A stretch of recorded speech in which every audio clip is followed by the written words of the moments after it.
back again to wage a public war of words against Tim Walz. He abandoned us. I mean, what the hell kind of leader does that? I mean, as soon as the shots were fired in Iraq, he turned and ran the other way and hung his hat up and quit. We'll get to Barron's new message for voters in a moment. But this all starts years earlier when Barron says Walz's misleading statements about his military service first led him to come forward in the fall of 2018. So you try to get this message out, but Minnesota's largest newspaper checks it out, says it's 100% true, but yet refuses to print. When I hung the phone up, I said, what the hell is this, North Korea?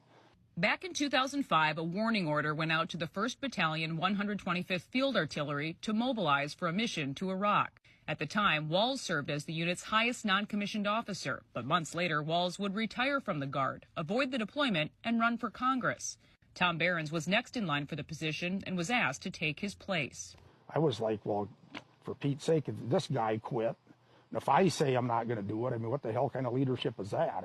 If a company would say that we're going to deploy to Iraq or somewhere and you're going to be gone for whatever amount of time, and then the foreman just says, no, I'm not going. I mean, what does that say to the 500 people that work in that factory? Behrens would go on to serve in Iraq on a nearly 2-year deployment as a command sergeant major.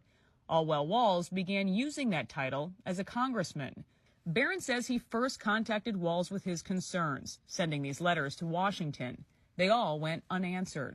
But then we fast forward to the election in 2018 in Minnesota, and you try at that time to get people's attention with this story and also with what seems to be a very misleading statement that he continued to make about his service. It kind of just sat there. When he was a congressman, he bragged that he was a retired command sergeant major. I'm the highest ranking person ever in the House, and all this lie that he was telling. The state of Minnesota came out after 2018, after this was exposed, and they said, well, he can say that he served as a command sergeant major, but he can't say he's a retired one because he's not. And that's what he was saying. And he was saying that, and there was lots of lots of cards coming in the mail, for him to be elected. They said right on there he's a retired command sergeant major, just tooting his own horn, just hanging on the coattails of people that actually are command sergeant majors that went through all the process and put all the time in.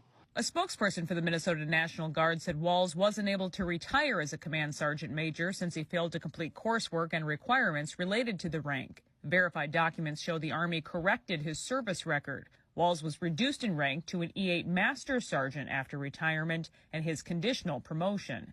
Alpha News again asked Governor Walz if he's using the command sergeant major rank on his campaign website for political gain this year. A spokesperson said this has been in the news before and pointed us to a past story where Walz said, quote, normally this type of partisan political attack only comes from one who's never worn a uniform. It's stolen valor is really what it is. I don't know of anybody else that's done what he's done, but we called it the truth about Tim Walz. In 2018, Behrens gave the story the full court press.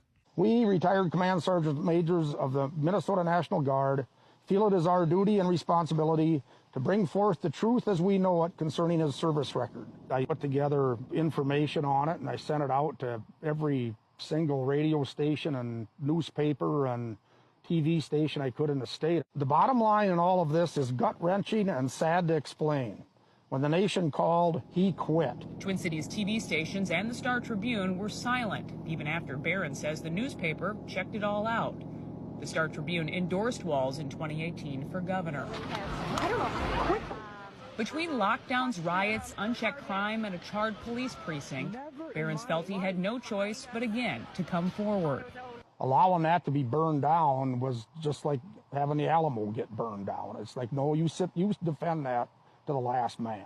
If he would have went to Iraq, he'd still be hiding under his desk over there. Because that's just the cowardice that I seen portrayed with him. So how about when he also comes out and he calls you guys 19-year-old cooks? I'd take any 19-year-old cook before I'd go to war with him. I don't know how he could even utter such a statement. I mean, it's just absolutely sad. So this election year, it's all built up again to Behrens' new grain bin message. He called Jacob Fry an abject failure. So I was like, that's what he is. Walz is a traitor, also made a return. And the last one I put together, he said it himself too, as well, if they don't like my job, they can vote me out. So I wrote, we got vote him out. We need to vote him out.